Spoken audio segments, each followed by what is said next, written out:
that we've lost by all of the technology glitch, me trying to get things figured out. I'll take it as fast as possible. My intention will be to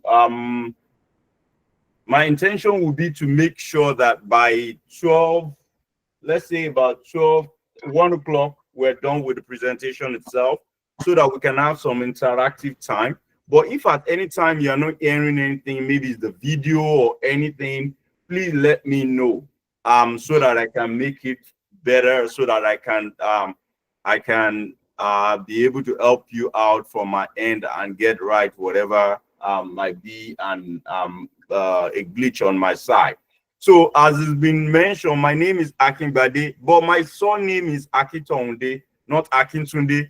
It's common that people omit the O in the middle of the name and wonder maybe it's not correct. No, there's no mistake. My last name is Akitonde. And as been mentioned, a lot of things have been said about me by Miss Symbiat when she was making the presentation. I appreciate that. I acknowledge it. I'm grateful for what you guys are doing here. Thank you for everyone supporting the Ayola Lawal Foundation. Thank you for what you're doing. I'm so impressed by this. That is why I just spoke to Ayo. I was like, I would like to be part of this that you guys are doing. And it shows the sign of greatness and that you're heading for great things to come. So I won't want to waste time. I want to start straightforward. The presentation we're having, the title is Building Lifelong Safety Nets Through Career and Business in Early Life Using Historical Data. This looks like a lot of big grammar, but by the time we break it down, you will see that this is what applies to all of us. This is learning from previous experiences or what people have done and to go further with our careers, to get better with our businesses, and to make sure that we set ourselves up for a great success in our future. That is what all of this is about. I will go into, don't worry about the details of my career and all that, because some of the experiences I will be sharing today with you is how I got into all of these things, and step by step we are going to see it. So it's more of my experience sharing with you. But please indulge me. I'm going to make this a little interactive. So I need you to be prepared to type some things right there in your chat box. As I'm going to start right now, I need to be able to see what your mind is, how can I want to make sure that we're all participating. I want to get your feel about it. So first of all, my first question to you will be a survey. And the first thing is, where are you joining us from? I know most of us might be Lagos, but I want to see the kind of audience we have in the room. So if you want to go to the chat room, Lagos, some of us are saying, oh, I don't have chat room. Don't worry. We will see how to resolve that. So even if it's, yes, I can see people already typing in the chat room. I can see Delta, Lagos, a lot of Lagos. That's fantastic. This is good. So I see where we're joining from. That's good. Jaws, that's great. So I know where most of us are from. Next question, without wasting time, is out of these 5 options, just type A, B, C. What is your age range? I'm 0 to 5 years means I'm a dependent. I'm 16 to 35 years means I'm regarded as a youth. I'm 35 to 55 years means I'm an experienced worker. That is the category that you're put in. And I'm 56 to 64 years means I'm an older worker. And 65 and above means I should be a retiree. So I just want to see in the chat room, just type A, B, C, A, B, C. Yes, I see a lot of, I see some C's. Interesting, experienced worker. I see B, a lot of B's. I see A, good, good. Aha. So I see that our category is in A, which means some of us are less than 50 years, very few A's. I see a lot of B's that are youth, 16 to 35 years. And I see a lot of C's, which is 36 to 55 years. Last question. What category are you among all of these? So again, it's going to be A, B, C. Starting from now, I see D, I'm happy. So what category are you? Are you an employed person? That's A. B, are you self-employed? C, are you employed as an employee? D, are you a manager as an employee? So I see D, I see B, I see C. This is fantastic. This is a good one. We have good array of people here. So I see quite a lot of B, which means I'm self-employed. I see C as well, which means I'm an employee. No matter what your category is, thank you for sharing yourself. No matter what your category is, we're going to be looking at all of this together by God's grace today. So what do I expect that you get out of this presentation? First of all, what are the things we want to start doing after this presentation? I just don't want this presentation to be one of those presentations we witness and we forget about it. It's a nice one. I want you to be able to write things down today, what you are going to start doing. I want you to take lesson from my life because this is the historical data we are learning from. I want you to be able to see what you need to stop doing, list them out. And I want you to be able to itemize what you want to continue doing. And what are these things? What are the facts that you can see about your present, your past, if you look at your own past, that can predict what will happen to you in future? What are the things that are facts that are present in your life today that you can identify as opportunity? Also in your environment, what are the opportunities so that you can see what you need to start doing from now? And what does the future hold for you? What can you see of yourself in the future? So these are the things we will take a look at. I will start the presentation straightforward by taking the statement from Warren Buffett. He's one of the very popular, very renowned rich people in the world. And he said this thing. He said, if you are willing to own, if you are not willing, not if you are willing, if you aren't willing to own a stock from 10 years, if you are not willing to have that stock and keep it for 10 years, don't think about even owning it for 10 minutes. That is very big. That means if you are not going to have a long-term plan, don't try to even think about it for a short time. It's going to be a waste of time. And that is what we want to learn from, how to have a long-term mindset. That is what this presentation aims at achieving for you. You find out that every great career and business always starts from a simple decision.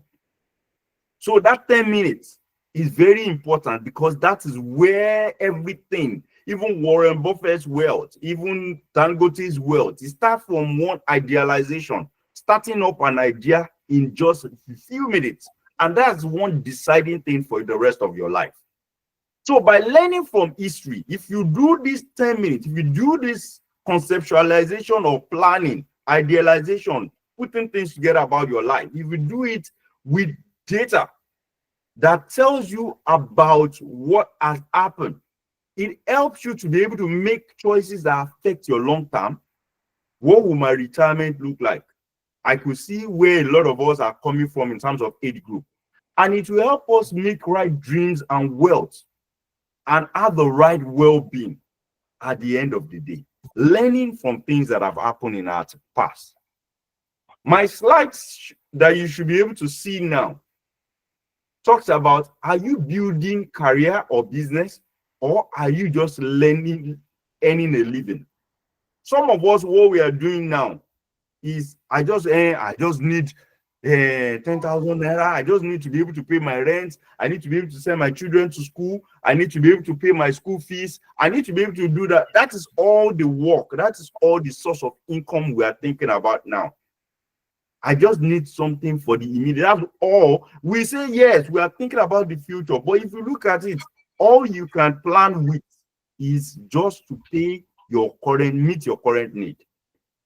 So are you earning just a living, or you are actually building a career? Guys, today, this is what has led me to where I am today. And you are going to see some of the decisions I made, maybe some mistakes you even see that I made, and you can learn from them. So what we need to do to be able to start a successful career is simple. First of all, be able to Assess yourself. If you look at these 3-4 quadrants that is on this circular thing, that's what the first of us says. Assess yourself. Where am I? What have I done before? If you go for an interview, what they will be asking you for all through the interview is what you have done before, because that is what can predict what you can do in the future. How you can now look at what you have done before and see how it meets the needs of the organization. It's what makes them to be able to say you are the right fit for the job. If you look at everything you have done before and pick out what is relevant to the job you want to do, that sells you to them and say that you are going to be a good fit for this organization. How long do you also want to continue to do what you are doing? That will help you to form your goal. The next thing is you want to explore career and education. What are the things that you need to build yourself on that will help you get to where you are going? I look at this, and there is a popular principle that is called the 10-20-70 principle. I don't know how many of us have had that before. You can just thumbs up, click on thumbs up, and let me see if you've had the principle of development. Yes, some of us are familiar to it. Fantastic. So the 10% is education. Unfortunately, majority of us, this is where we major on, especially in Nigeria. We just look at going to school, graduate, doing the next program. Honestly, I'm not against program. You're going to see when I start talking about myself that I have a lot of degrees. But all of that, certification and all that, training should only, that kind of classroom training should only form 10%. The next 20% of your time in terms of development and education and all that should be mentorship, which is one of the good things you are doing now. Learning from mentors, people who have gone before you, who have done what you want to do before. So I look at the problem a lot of people in this generation have. They look at motivational speakers and they say, that's my mentor. This person is my mentor. And you cannot even relate with this person and talk with this person. You cannot ask questions from this person. Please, that is not yet your mentor. He's a role model for you. But mentorship I'm talking about is someone you can discuss with. Someone you can say, I am going through this. How do I get this question? How do I solve this thing? And he says, that's simple. I've done it before. If you just do this, do that. It might look so stupid, but that is what will take you to the next level. So some of us today, we are sitting on the shoulders of certain people. That is where we are, why we have gotten to where we are. So volunteering, learning a trade. The last one, which is the 70%, is you should be learning by doing it, which is part of volunteering. We're still going to talk about this more. The third step is that you have to put this as a plan together. Draw a map to where you are going, to your destination. Very, very important. And the next thing is expand your skills. Look at how all of this can get you to the final. There's a work, begin to work day by day. Everything you are doing every day, if you look at it, how does it contribute to getting me to where I'm going? Because of our time, we'll move faster. Where are you today? These are some data you will see that are not so correct. Are they applying to you? Are they not? So in Nigeria, we have over 200 million people. Data in Q2 2022 say 5.3% of them, of us, of Nigerians, are unemployed. People living in Nigeria. It dropped further in Q1 in 2023, increased a little bit again in 2024. But let's look at all of this data. It even goes further in the analysis I have under it, showing state by state how a lot of people are unemployed. But what is the problem? Let's look first at the definition of unemployment. So you will know today if you are employed or not. An unemployed person is someone who is jobless, but is actively looking for work and is available to work. That is one part of it. The second one is a civilian that is 16 years above. And I look at when we were doing our classification, a lot of us were more than 16 years, more than dependent. And we have, we are not just looking for something to do, but we are actively seeking employment in one direction. Now, this is the part that I want to see you to see as a twist to it. The National Bureau of Statistics in Nigeria help us to identify that 84 to 87% of people in Nigeria are self-employed. Now, most of the time when they say unemployed, they are not able to capture the data of self-employed people. Because, for instance, someone is sitting in his room and is able to do business that he doesn't have a shop, he doesn't have it registered, he just has something on Instagram, and people are buying things, and people are selling, and people are doing taxi on their own. And when they put the registered data of unemployed people, they say, I'm looking for a job, I'm still applying. And that overbloats the statistics at times. So some of us might not be unemployed like we call ourselves, might be self-employed. But we need to see how to reevaluate that and to see wherever you are, how does it take you to where you are going to? How does it get you to your career? Next thing, we want to see how sustainable what we are doing is. How does it help us to get to where? I will spend more time on this, but a lot of data is all over there that talks about how a lot of business have failed. First, people start in their rooms and start business and they have good ideas, but certain things doesn't make that work. Today, we know, maybe you look back, you can hear names like Oni and Sons, Ikechukwu and Sons. Where are those businesses today? Data shows that over 50%, even sometimes about 50% of businesses in Nigeria fail within 1 year of starting. 1 year and they are no more. And then 5 years, about 95% of those businesses are not existing. Why? Because these businesses are not able to analyze and see what happens. Why have we lost all of these that we thought was a good idea? And 94 trillions is being lost between just 1 year. These are part of the reasons that have shown that this doesn't happen.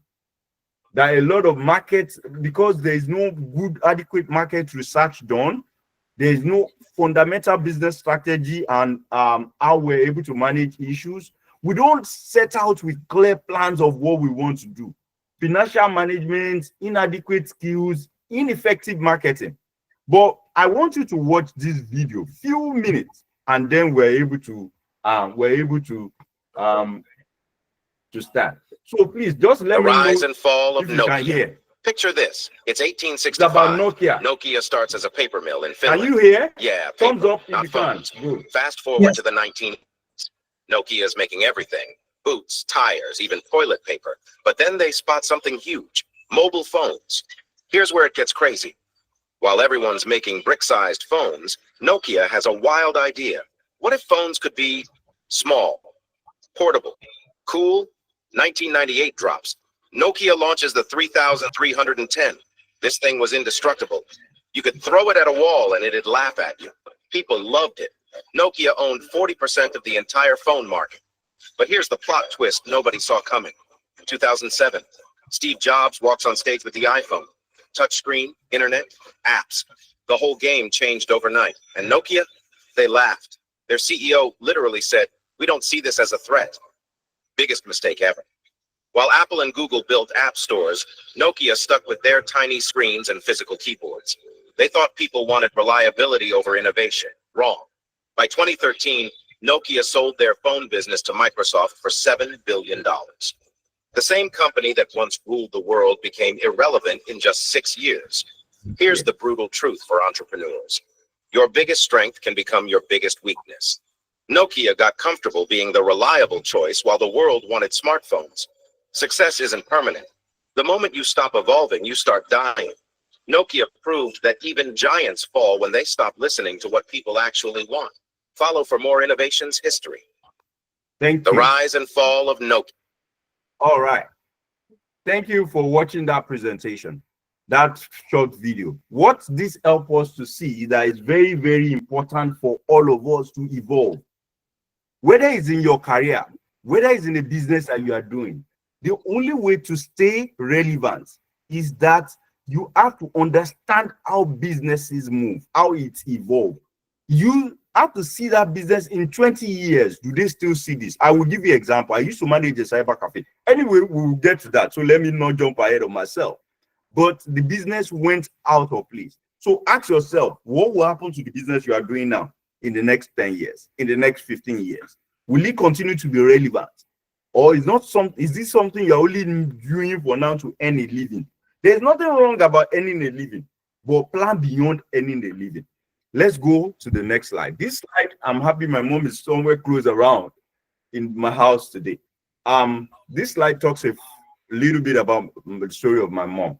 But before I get into it, there's a statement that says the best time to plant a tree was 20 years ago. The second best time is when? Now.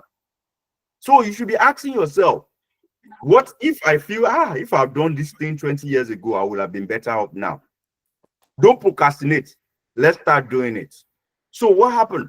My mom's background, for instance, is she planned to live just like we believe in the Bible. The Bible says, which I know there are people of other religions here, and I appreciate and respect that. Proverbs 13:22 says, a good man leaves an inheritance to his children's children, which is our plan. No matter how bad your situation will be, please have that as a first picture, even when you are planning your career, when you are planning your business.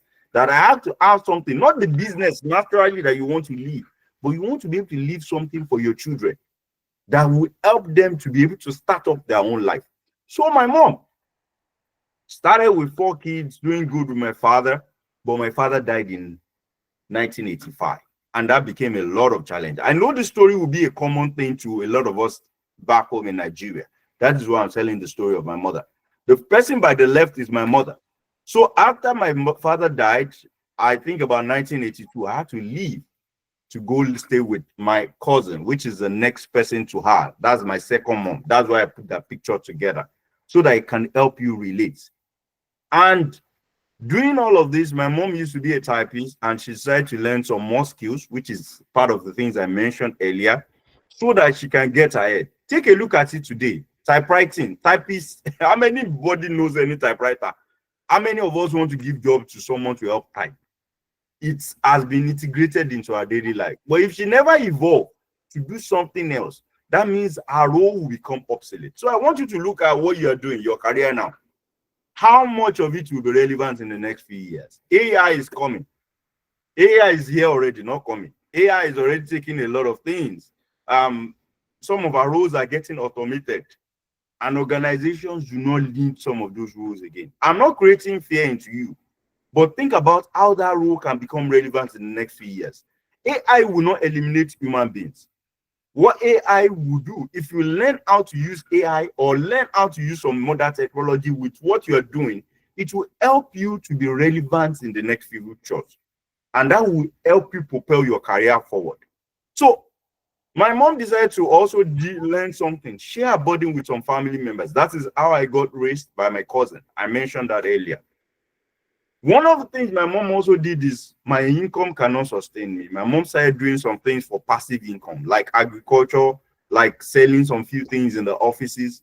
Remember, my mom was working in Oyo State Civil Service. So you can imagine how meager that salary or income was to raise 4 kids. And then my mom did one thing, which is the lesson I want all of us to take. Her income was so low, but one thing she did was my mom started taking certain steps to build something for us for the future. She got a loan, not just to raise kids, but also to start buying a house. There are mortgages happening in Nigeria. NHF, I don't know how many of us know about that. You can take that loan, which I will not deceive you, I have taken even before leaving Nigeria, to buy a property. Now, inflation happened. The amount I'm paying is like I'm paying nothing. Some of us are afraid of taking loans or doing something like that that will help us to start off what we should do, business or career. My mom did that, and certain people were even surrounding and that now. People mute their mic, please. Certain people who were even supporting and all those ones who were even just our peers. They cannot boast at retirement, cannot boast of owning a property. My mom did not just have a property, she had a land behind it that we were able to even help her raise by the time we were grown. And she also invested in us kids, and we are able to come and be a support to her. So I'm just encouraging you, take a look at your life now. You might think you are struggling. Maybe the background you are in doesn't show that there's so much of affluence around you, but you are somebody's background now. That is why I put you are now somebody's background, because you are going to bring a child into this world. What can you start?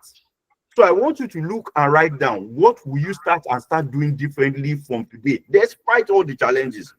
What can you set aside as savings? What can you take as loan and begin to put, not loan to pay house rent, not loan to eat, but loan to probably do an investment that is more long term.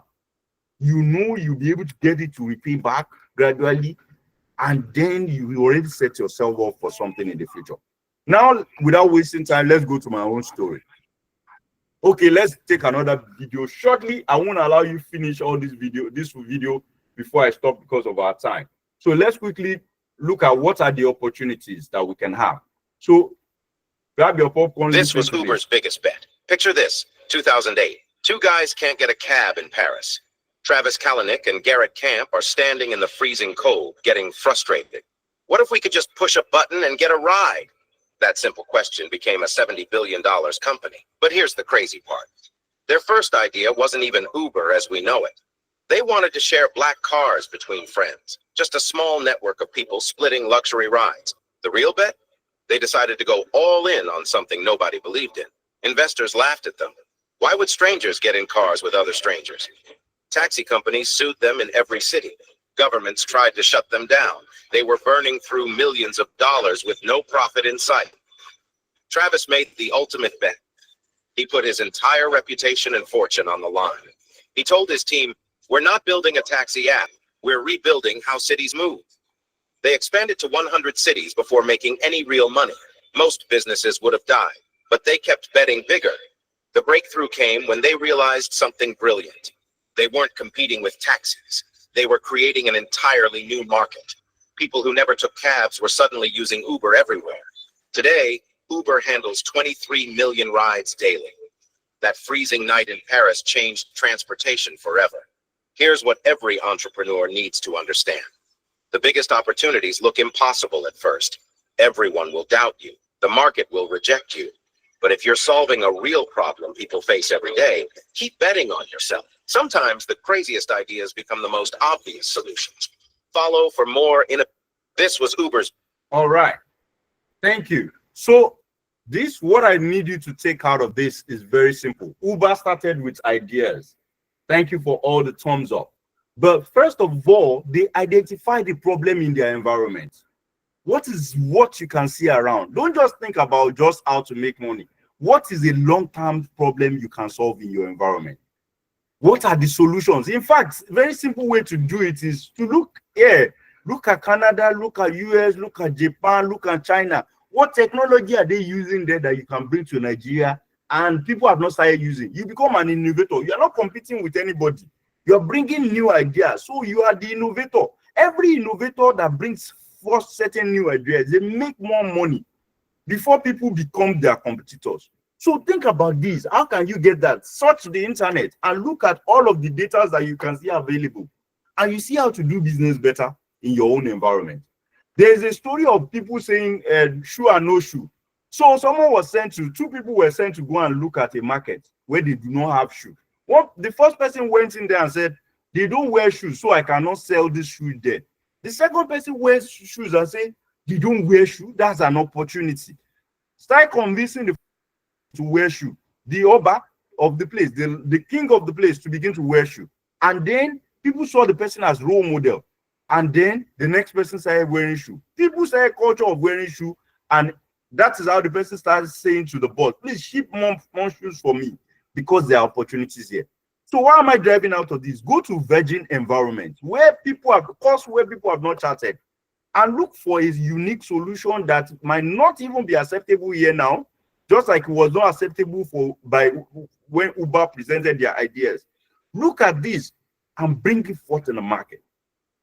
You'll be surprised how when you grow this consistently, people begin to embrace it, and then that might be another Uber that you cannot think, that you can't imagine. So be passionate. What's your passion, and what can you do on the long term? Even when you retire, what can you do? So let's go to my story. Of course, they mentioned it. what I started with. But after I lost my dad in 1985, when I started with my mom's story, the next thing that happened is that I moved to Djibouti, and then I can tell you things I could do right from primary three. I started selling books early in the morning, hawking. Started when I got to GS3 in Djibouti Grammar School. I was a newspaper vendor. So you can relate your story with me that I'm also from an humble background like you. By the time I finished SS3, I first went to go and work for 1 year when we were waiting for JAM result to come out and school to open, strike. I worked for 1 year as a clerk in Kolaba in Ibadan.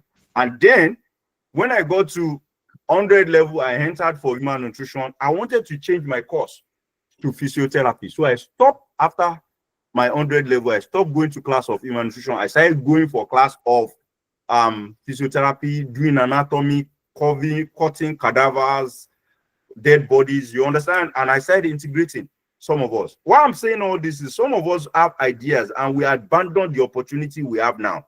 And we're already pursuing those ideas without even allowing ourselves to grow in what we have already, so that we can bring that what we want to do to leverage on that. You understand what I mean as I go into the story. Of course, at the end of the day, I was not taking in physiotherapy, so I went back to human nutrition and I graduated with a 2-2 because I almost lost the whole semester. But God still helped me. I graduated, managed to graduate with a low 2-2.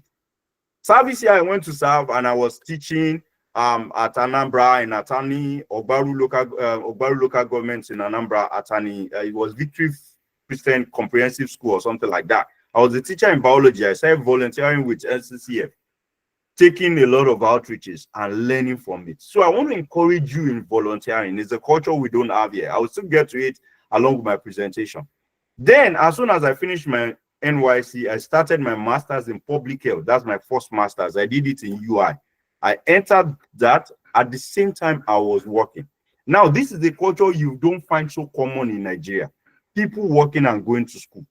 I know it's quite tough, but we need to begin to gradually introduce that balance. If what you have to do is to do online school and be working at the same time with that determination of this is when I'm graduating, this is what I'm going to do, I think we begin to need to go into this. Because let me not deceive you. If you come, I used to be a manager in Nestle, and Ayola can tell you, when I want to do my interview, I will not ask you what university you finished from. You have a BSc in nutrition, in food tech, in any of that, and that's what I was looking for. That is good for me. Forget about whether you finish from UI or not, as long as you can deliver on what we expect. So right here in the United States, that's what I've seen that is very common that we lack in that environment. People developing themselves and as they're going. I can give you an example again. My boss, when I was working at Amazon, as soon as he finished high school, which is our SS3 in Nigeria, he started working in Amazon, making boxes and doing all that. While he was doing that, he was going to school, doing online program at the same time. You know, by the time he had worked for 5 years, Amazon promoted him. He became an associate, the role you would give a graduate. He had finished his graduate program online.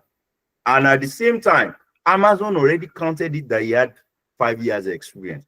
Let me not deceive you. Ugly organizations in Nigeria will tell you, we want a 26-year-old graduate with 5 years of experience. When do you want to get that 5 years experience if you are not doing something while you are in school? So a good number of us that are in students today, I want to challenge you. Whether it's volunteer, you don't even have to be earning money. Start doing something. So I did my master's in epidemiology while I was working, managing a cyber cafe. Of course, the cyber cafe, like I said earlier, died because you don't see cyber cafe around today. As soon as I finished that master's program, I started volunteering at Food Basket Foundation. Now, the money was not there. The person who employed me is late now, Professor Akinyele, and he was paying me 5,000 naira per month. In 2000, and that's 2004, 2005, that was very low money that could not even cater more than my transport fare. But of course, I knew he was charging the donor organization a lot. But he gave me the title of program officer. I was also volunteering at AF, teaching IT, which is something I did not learn in school, but how people cooperate computers and building values. At the end of the day, 2007, I can tell you guys that I was looking for a job. So while you are busy going around looking for a job, what can you do? at the moment? What can you continue to do? First, I was volunteering. I was doing all that. I can tell you I had 2 job offers at the same time. One was Nestle. The other one was another data. It was called Data Global Data or Data Flex. I can't remember what the name of the company is. The 2 of them offered me to resume 1st of January 2007. Of course, I resumed in Nestle March 2007. So all of this was based on the experience that they had seen me gather as a volunteer. They did not ask me how much I was earning there to decide if I was qualified for the job. They only asked me what I've done in those jobs I was doing before. And I could tell them, I've done this, I've done that, I've done this, I used to analyze this, I used to do this, I used to do that. At the end of the day, that made me what? An asset that they felt they should employ. And I wouldn't deceive you. The second organization, I negotiated my salary to get myself something big, even though I still turned out their offer. But all of this was on the platform of the fact that I had volunteered somewhere before. So I want to ask you, what do you think you can continue to do now to build that future for yourself? What can help you in that regard? Please, let us start doing it. Very, very important. So what are you going to start doing? Write that down. What are the experience you need to gain to launch yourself there? Mentors you need to work with. Programs you need to do. Master's program you need to do even though you have graduated. And be working along with it and getting some experience. Please get into that. Next slide. Still on my story. Medical delegate 2007 in Nestle for 5 years. While that 5 years I was in Kano, I made up my mind to maximize the use of the time. I took another master's program. First of all, because I needed to do something relevant to what I was doing. So I did a PDGM, which is Postgraduate Diploma in Management, because I didn't have an accounting and management background. Before taking my MBA, I did that in Kano. 2011, I was done with it. Some of my friends were the one that motivated me to do that. So please also choose right friends, right peers to propel you forward. And I finished with the master's program while I was working with Nestle. And I resigned and joined a smaller organization. January 2012, Pfizer Nutrition. It was a smaller business because I thought I needed to move forward. And if I continue in this role, there's no possibility of me being promoted. So I learned from that. I resigned. The additional salary increase that I got from moving to the next role in that smaller organization was only 500,000 naira.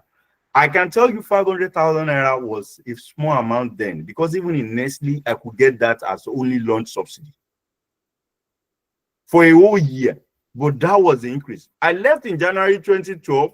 By December 2012 of that same year, Nestle had bought that company. I came back into Nestle.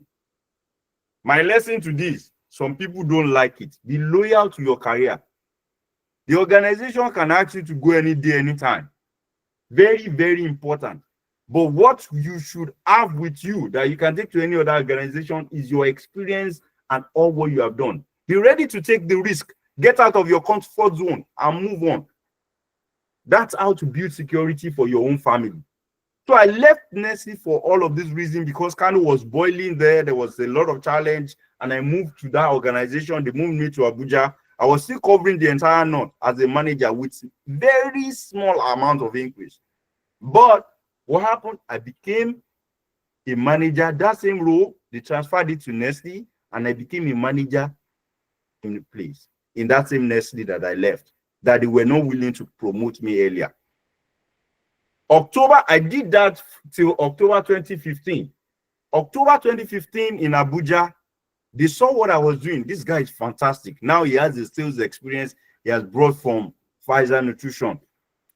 The company became now Wired Nutrition under Nestle. This same organization sent me to Equatorial Africa, which is Kenya, Ethiopia, Tanzania, Seychelles, Somalia, all of those countries, that I should go and lead them and exemplify the excellence that was already manifesting in Nestle. So the job you are doing, be on top of it, because that's also another opportunity for you to go up in your career. As I moved up with all of these things, I was able to demonstrate how this should go. But it's not always that the ladder goes up. sometimes for you to go forward, the ladder comes down. After 1 year, I realized that there was no salary increase for me in Nigeria, because Nigeria was one paying my salary while I was working in Kenya. And Kenyan then, 1 shilling of Kenyan shilling was 5 naira. Means that I was earning in Nigeria and spending more in Kenya. I just told my family after one year, 3 months, let's go back to Nigeria. It was a tough decision, but my boss supported it and said, see, you are going to be demoted. You are not going to be regional and NFOM again, National Field Operation Manager. You are going to be brought down back to your position where you left from. And you cannot go back to where you are coming from because we have put something there. So it was a risk, but it was worth it. I was brought back to come and become FOM of the same role I used to be before, now in Enugu, in Southeast. I did that for 6 months, and the opportunity came, and I was promoted now to become the National Field Operation Manager for wired nutrition, which was Ghana, Nigeria, Sierra Leone, and Liberia there. So the risks sometimes at places of work are very, very important. The organization is good, they love you, but their priority is to make money. So think for yourself, what should you be doing to get forward? Should you continue to grow there? Are there opportunities for you? Or you should move laterally to another role in the same organization, or you should move out to another organization and grow. And then you can even come back to the same organization, because what they are employing in every organization is value. It's not loyalty. They are employing value. I can tell you, of course, I became National Field Operation Manager in the same institution where I left, leading over 132 people. Why? Because they saw the value. And I can tell you, I did not do this alone. I have colleagues, peers who were determined, where people were like, this guy has not been loyal to the organization, we'll make sure it's not successful. They were people who believed in me, and they supported me. I took their ideas, and we made it a great place for work, with great result. So guys, please build good friendship, good colleague, good camaraderie among your peers, and let that help you to grow. But when you need to move out and come back and do this, please be dedicated and loyal to your career. So what do you want to stop doing? What trade-off should you make? What can you put aside that will help you to be able to move on? Please and please get into it. So let's go to this next video. This one will be, I will make it short so that we can round up. The rise and fall of Yahoo. Picture this, 1994. 2 Stanford grad students, Jerry Yang and David Philo, are procrastinating on their PhD work. Instead of studying, they're creating a simple directory of cool websites they found online. They called it Jerry and David's Guide to the World Wide Web. Catchy, right? Not really. So they renamed it Yahoo, yet another hierarchical, officious oracle. Yeah, that's actually what it stood for. But here's the crazy part. People loved it. Back then, the internet was chaos. Yahoo made it organized. Simple categories, easy navigation, boom, instant hit. By 1996, they went public and became worth billions overnight. Yahoo was the internet. Email, news, search, chat rooms, they had everything. At their peak in 2000, they were valued at $125 billion. Then they started making interesting choices. Google offered to sell their search technology to Yahoo for $1 million in 1998. Yahoo said no. Later, they could have bought Google for $3 billion. Again, they passed. Microsoft offered $44.6 billion for Yahoo in 2008. Yahoo rejected it, thinking they were worth more. Plot twist, they weren't. Facebook was rising, Google dominated search, mobile happened, and Yahoo missed it completely. They kept buying random companies instead of focusing on what users actually wanted. By 2017, Verizon bought Yahoo's core business for just $4.48 billion, from $125 billion to under $5 billion. The lesson? Being first doesn't guarantee staying on top. Success isn't about the perfect idea. It's about constantly evolving with your audience. The rise and... All right. Thank you for that. So this is what I'm trying to get out of this.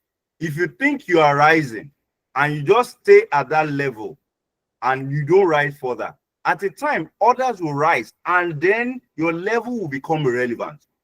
Yahoo built something that could have gone for $125 billion, and they, at the end of the day, sold it for less than 5.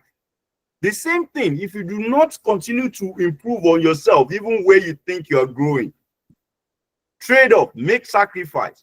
I am telling you, at a time, you would not be relevant. They will say it's time for you to go. The lessons I learned is I look around me, even in organization when I was a senior manager. I found out people who had gone before me. What happened? Some of them were asked to go. You will not be able to go further. So I thought I better renovate and build myself forward. And that's how I had the twist and I got myself into the United States. What happened? I took another master's degree because that was important for an opportunity to come into the country. And I took it now with clear decision. When I retire, what do I want to be doing? If I were to be the NFOM of nursing nutrition, what do I do when I'm retiring? Okay, I would maybe begin to look for organization. I just found out I couldn't get a clear picture, but someone else might be able to get their own. But I look at the data, people who have done it before me, who have done similar things before me, all of them were retired and not doing much. In terms of what they were doing before, they were doing other things. So I needed to renovate and find something for myself that when I retire, I can continue to do. That's how I got into safety management. While I was doing the master's here in US, first of all, I did not carry all my money to come and plug into this, which is where I see a lot of people saying Japa in Nigeria. And all your life savings, sell your house, sell your family thing, I will get the money. It doesn't happen that way with people. It does not. I'm happy the last presenter last month talked into some of these things, but you should learn. I got a graduate assistantship, which means that my program was paid for. The school fees was about $45,000 for the 18 months that I did the program. So think about it if I paid for it myself.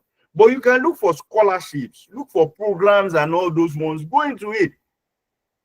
And from that, look at it. What are the opportunities after this program?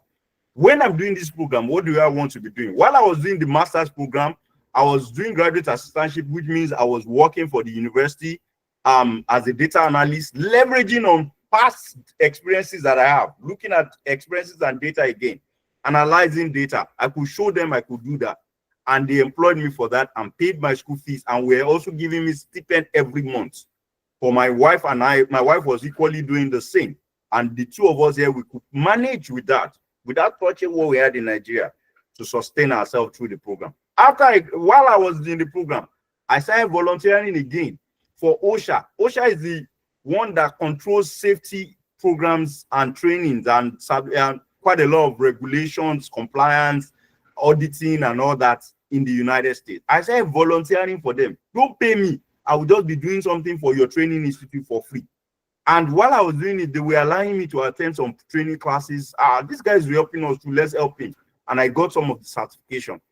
I also had good relationship, build mentorship, which you can see the picture of one person beside me. The one in suits is my mentor. And he's been of help a lot. He's not in academics, he's in the industry. The other one is a lecturer. I built relationship with all of these people, and they started telling me these are things you could do, join association, which I'm still part of today. As soon as I graduated in 2023 December, I stopped all of that, moved again now with my wife, and started a job with Amazon. I did that for a period of time. It was not so fantastic paying, but it was something that could help me start off. And people could say, yes, this guy had experience, and moved into where I'm doing now, where I'm working with Alef County as the EHS specialist. And I can tell you, all of these opportunities keep evolving and getting better and better and better. Now I speak in conferences here in the United States, national conference, I mean, on platform and as certification, the highest level of certification for a safety person in the United States, just within this short period of time. All about is planning, leveraging on mentors, leveraging on friends around, and getting information. Internet is your friend. Let's get into all of these things. Today, I have now started my own organization so that when I retire, I can use all of these things. I can do training, because this kind of job, individuals are doing it for organization. And I can be able to stay on my own. So your story is unique. It might not be the same with mine, but please learn from all of this. So in conclusion, I want to say this, that safety net for a successful career is a long-term business plan for your future. And this can only be an intentional plan if you execute it by learning from the past and people around you. Don't learn from your own mistake only. Learn from that of others. On this note, I want to say thank you. I put right there, you can scan the barcode. I can be a good friend and relate with you. Because of time, I may not have all the time to respond to a question, but you can scan the barcode and you'll be able to see my LinkedIn profile. We can be able to relate and talk more. So at this point, I want to give room for questions so that we can talk better. So questions, and over to the moderators. Thank you. Thank you so much, sir. This is very powerful and insightful. It's very enlightening. I've actually learned a lot this short minute, particularly for me, the lesson about Nokia. You know, that's very, very germane and very, very important. And I'm trust and hope that for every business person on this call this evening will pick those lessons and apply their business. Another point that's also very key to me was where he said, be loyal to your career. You know, that's also struck a chord in me because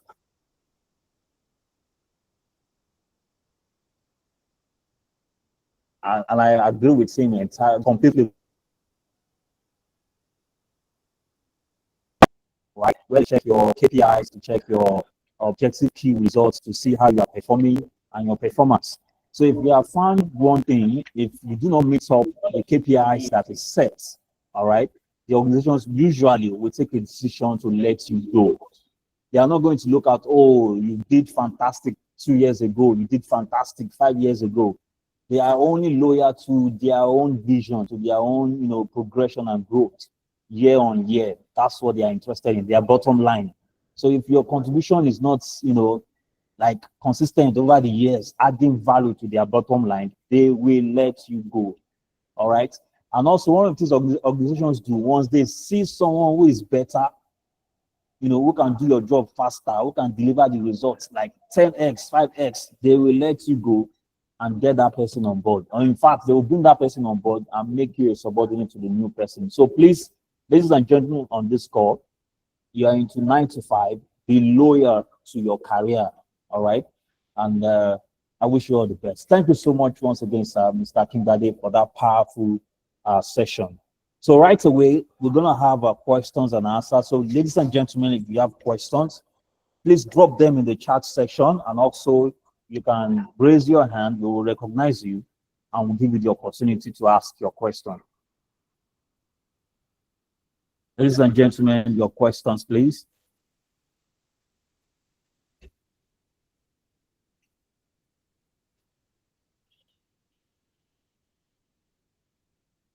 Okay, there's a comment from the chat section. Before we take that, I think Ola has raised his or her hand.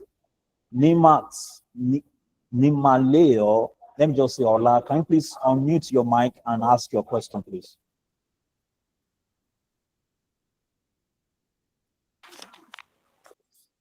Good evening, sir. Good evening, everyone. My name is Zakiso Denimot. So my question is, what are some common mistakes young professionals make in safety careers, and how can they avoid them? Okay, thank you. Can I go ahead answering that? That question, Ola. Mr. Kimberly, for that question, Ola. Yes, sir. Mr. Kimberly, over to you, sir.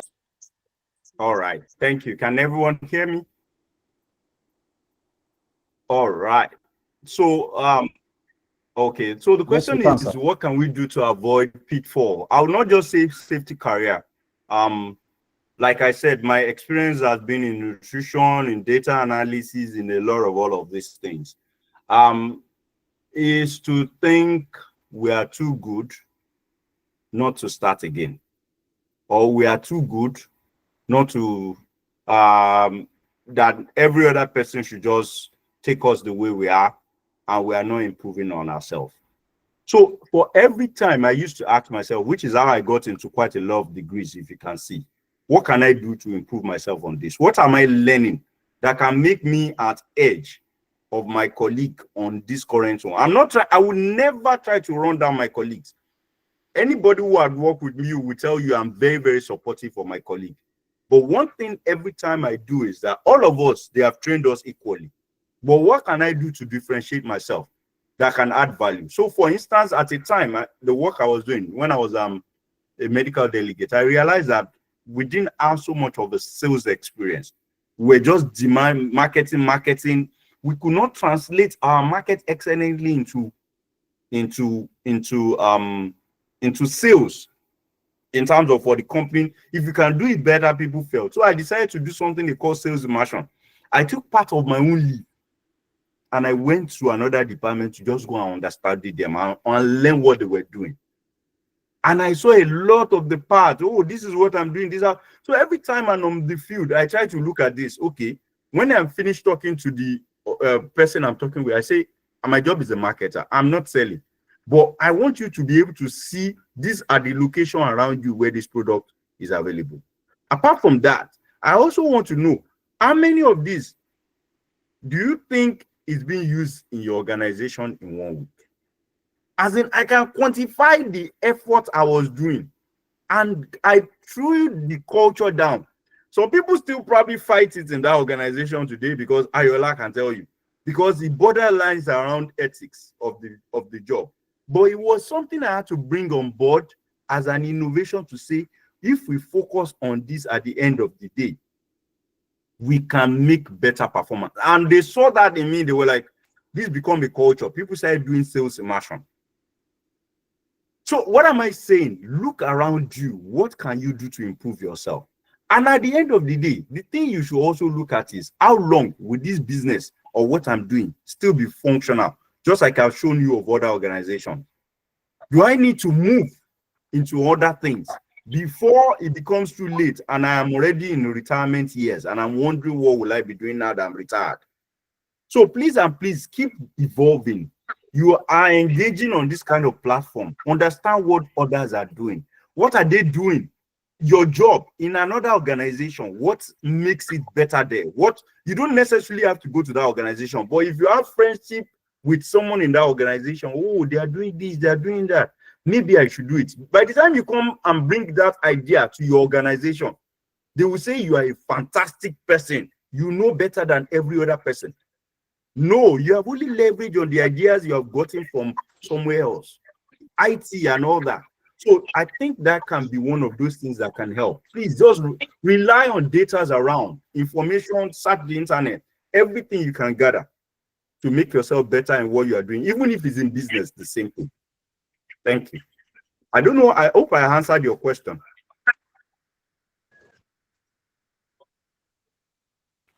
Yes, sir. Great. I also see another question in the chat room. Maybe I can quickly say that. So someone talks about in the chat room, someone said question about what other things can we do to do in building someone self to build your job or loyal to your job. These are the same things I've answered. With all of these, look at it. Where do you want to be in the next few years? What has happened to people before you? What can I do to be better on this job?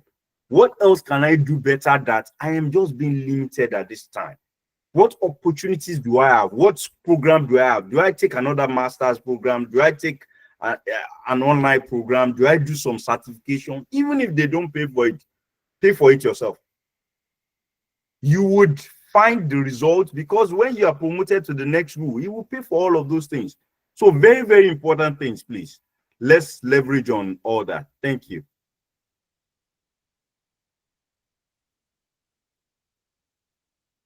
All right. Any other question?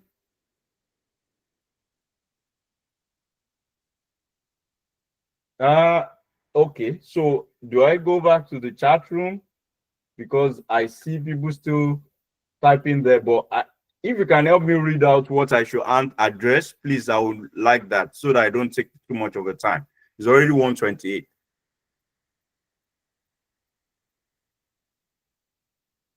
Mr. Moderator. All right, I have people raising their hand there. Antonio, you can go ahead. Daniel, you can go ahead also. Can I go ahead, sir?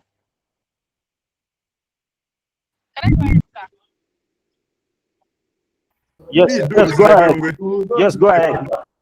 Okay, good evening once again, sir. Thank you very much for the wonderful session. I am Egwengwe Simbiat, and I'm a recent graduate of environmental biology, and I'm in an HND. So I'm currently doing a BSc conversion for microbiology. However, my career interest spans in public health, project management, and let's say community development. So my intention was to do an MSc in public health after the BSc, since it's easier to do a master's with BSc compared to HND. And now you mentioned that sometimes it's not just about more education or more programs or academy, and it is more of like mentorship and like seeking people that have gone through the path before. So, and I'm passionate about building this career in this field. I'm currently taking this HSC course, HSC 123. I'm still on it though. So I want to ask if you'd be open to mentoring or guiding me on how best to grow in this career path, sir. Thank you very much, Symbiat. You mentioned very, very important things. And I'm happy the part you are already. You're doing very great, very great. Maybe if I were at your age, maybe if I would have done better if I was doing what you're doing now, because you have clear direction. Do an HFD conversion to a BSc. From there, you can do a master's. At the time, I can share with you some of the experience that I have. But let me tell you, like I said, a lot of people listen to motivational speaker and they quickly jump and say, this person is my mentor. The best mentor you can have in one particular role is someone who is already practicing what you're doing. So I can share my idea with you, but you will get something better if you see someone who is already in what you're doing in public health, and the person can guide you. The question is, I don't know people like that. I used to be like that, but it's very simple. How would you do that? Join, for instance, Association of Public Health People. As at now, you're already qualified to be there. Any association, just think about it, just find out, Google it, any Nigerian association that has to do with public health, join them. When they are talking there, find out, please, I want to learn. You find out that you see people there already. That's one. Two, go volunteer. Just tell someone during any of your break, just tell someone, even now or even while you are busy at school, say, I want to dedicate 2 hours of helping you without collecting anything. I will be typing for you, or I will be cleaning your office. Someone who is doing that thing that you want to do. You will find out that every idea the person have, you'll be the first person you will talk to. You will say, please, have you tried this? And you know this thing will be employment opportunity for you. Let me tell you, by the time you are applying for a job, you will refer to all those experiences you have gathered. You say, I've worked with this person. The person, all the organization will do is to give a phone call to that person or write an email. Professor Jones, has this person ever worked with you? You say, yes, he worked with me for 1 year. Because you have already gathered some experience in that. So I am open to supporting, but I'm being very sincere with you.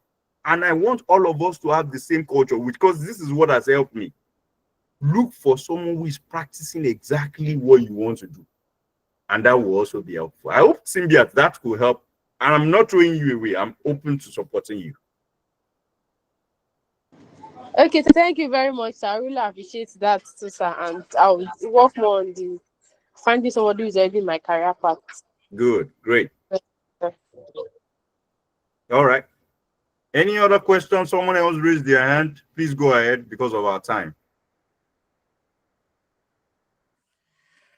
All right, thank you, sir. I'm just going to ask a few questions. So, good enough, you mentioned something around Warren Buffett, and when it comes to the stocks and investment over 10 years. I was going to ask, and it's just from your own perspective, due to your wealth of experience. So if you were to be working in an organization where you had two options of, taking your pension or leaving your pension, looking at things from having a safety net from maybe a retirement point of view, or from a sustainability point of view after you can no longer actively work again. So if you had that option of either having to keep a pension down, looking at the rate of devaluation or currency depreciation, wherever the person might be, maybe in Africa or wherever, what would you do in such a scenario? Would you be able to take out that pension earlier and judiciously invest it into doing things that will actively prepare you for the future?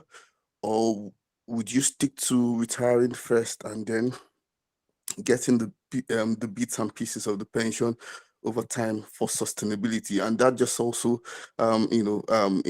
interrelates with the bit of your story when you shared around the investment, the building, the taking loan, and also I just want to hear your own thoughts around that.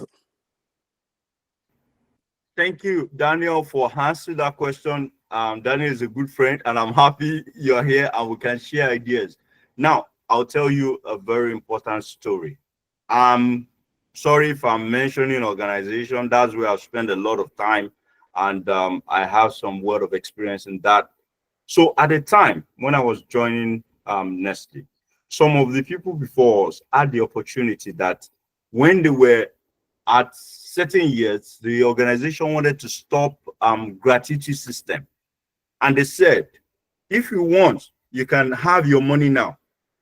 Or you can allow us to put into the Nestle gratuity system and build that for you so that it generates some interest and it goes and it becomes much more. At that time, some people jump and say, give me my money, which was a good idea for some, but for some it was a bad idea. So we can take learning. This, for those who was a good idea, they knew what they wanted money to, what they wanted to do with money. So the question I will ask any one of us here is, all of us want money. If someone was to give you $1 million, what do you want to do with it today?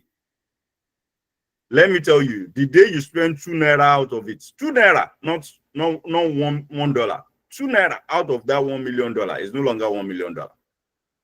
So you have to already be clear of what you want to do with that 1 million naira, that you would only be getting another interest from it that will give you $10,000, that will give you $100,000, that over the time will give you more return than if the person was to keep that $1 million naira in the bank. If you do not know anything to do with that $1 million in the at the moment, it will be like the story in the Bible. It's better to keep it inside the bank.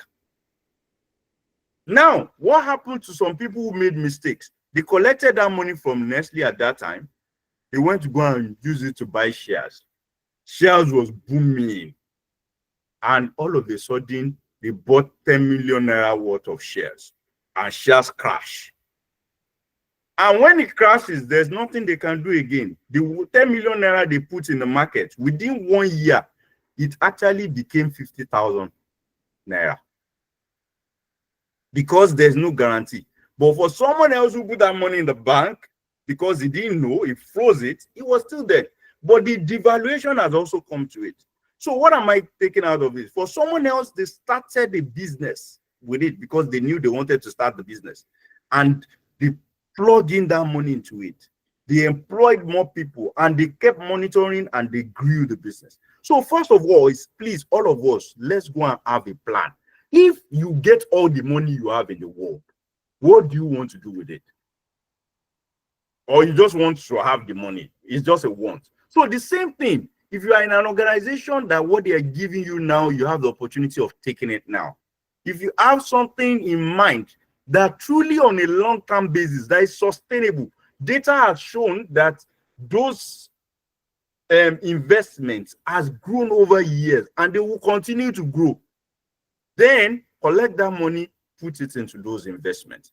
But if you do not have any data like that, please, it is safer the money is with the organization, because some people who kept their money with Nestle, by the time I was joining, Nestle has even started gratuity. They had so much more, because Nestle had a guarantee way to say that your money can never reduce. And it was a good thing for them. So please and please, let's think in terms of what do we want to do with the resources that we are looking for. If you have something to do with it that is a long term, take it, get it. Even if you have to take a loan, go take a loan. Like I told you, buying a house, as I know what I'm paying is the loan, I can pay it off in 1 day. I can wake up tomorrow and say I'm paying everything off now, because the money is nothing again. But I chose not to pay it because the money is still going to devaluate. In next 2 years, that money, I can give it to somebody to go and buy the amount I'm paying every month. I can give it to someone and they will use it to eat twice in a restaurant. That is the truth. But it was a lot of money about 6 years ago when I took the loan, or about thereabout a little more than that when I took the loan. So let's think long term when we're going to make those decisions. That's what I can say. Thank you, Daniel, for asking the question. Thank you so much, sir. And again, sorry to be a ton of your face, sir. And again, from the stocks market, I know from the Warren Buffett, just from your idea as well, sir. So, what would you suggest? So, if you were to have somebody who you were mentoring, and the person had told you, I wanted to go into stocks, and so would you invest? Would you suggest rather that bit and bit investment, like what you feel is quite manageable to lose, and then you gradually invest over time? And you mentioned the timeline, which was 10 years. So would you suggest that bit and bit kind of investment, or what would be your stake on that, sir? Thank you, Daniel, for that question. I'm not an investment analyst. I've not done so much there. But what I have learned to do is to know that there are some people who are experts in that. And I won't deceive you. I'm ready to pay them for whatever I'm going to put there, because they would be able to put me the picture. The decision is mine to make at the end of the day. But let me tell you what my own case has been. So I've seen today, people go into Bitcoin, it crashes. People go into that, it crashes. And I've learned from that, I will not jump into it. First, one thing I've seen in my environment is real estate. You can only lose, tenants will not pay you for a long time. But when I put the money that I have, when I put it right there into real estate, that money, when I want to sell the house, I cannot sell it even at the amount I bought the land or I bought the house. So I learned that. I have tenants who keep paying in Nigeria as I am here. I learned that even if they don't pay, if I choose, this house is tiring me, or allow this tenant is too much, I sell the house. But I will not even sell it at the amount I built it there. It has grown with inflation. So what I'm saying is, let's look for experts who understand this better. It might be stock, it might be anything. The challenge with real estate in Nigeria is you could also fall into problem with omonile. So you want to get the right place. And you also don't want to go and buy in a forest that will never grow in 20 years.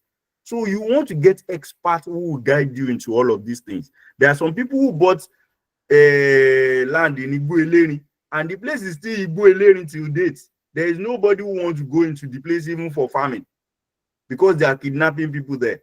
So please, let's understand this. So for instance, right here too, I won't deceive you, my investment, I get experts to guide me on this. I am not such expert that I can give you a clarity on this. So I would encourage you to look for experts to do that. Thank you so much, sir. Thank you. You're welcome, sir. All right. I don't know if that is all. Mr. right. Moderator. Yes, sir. Any other question in the chat room? I can take it. Or if you think time is up, I'm good. Yeah, thank you so much. I appreciate you for your leadership. So my question goes in this way, because of strategy and policy. So please, would you respect from a historical perspective, what public policy or community support structure were most instrumental in facilitating early life business entry? You just give us a little. I'm trying to get your question. You said what public policy or communities of Policy construction? or community support structure were most instrumental in facilitating early life career business entry? Okay, so good. I'm happy for what you guys are doing today. This is part of it because you are not only going to hear my side of the story, you will also hear the side of another person's story. Some of us will touch an elephant and you say, this is just a head. But someone else has only touched the tail before and he knows that, no, there's something behind the tail. There is a fat leg. So when all of us come here together on a rendezvous like this, we can share wealth of our experiences with you. Aside that, also associations have meetings. Whatever field trade you find yourself, there are associations, they have meetings in Nigeria. Where I've seen people in IT, I've seen people in construction, they have association. And in nutrition, for instance, when I was there, there's the NSN, National Society of Nutrition or whatever. There are different associations. Just type it online, Nigeria. Put your location. You will see something that will come up. I might not be able to give you exactly for what career you found yourself, but I can tell you, the internet is your friend. Use it. Google is your friend. AI is your friend. Use them all. And if you also need ideas, consult senior people who are already in the profession where you are. Ask them their story. That's what I see when I meet people who are senior to me and they're in that career. How did you get here? Are you in an association? What are the things you do differently? So get that. I believe that can also help. All right. Are we good? Thank you so much. Thank you. You're welcome too. Thanks for your question too. All right. So am I free? Am I done, sirs? Ma, I appreciate the time spending with you. Please stay on the call, sir. We'll still like Okay. to take the vote of thanks. Okay. I'm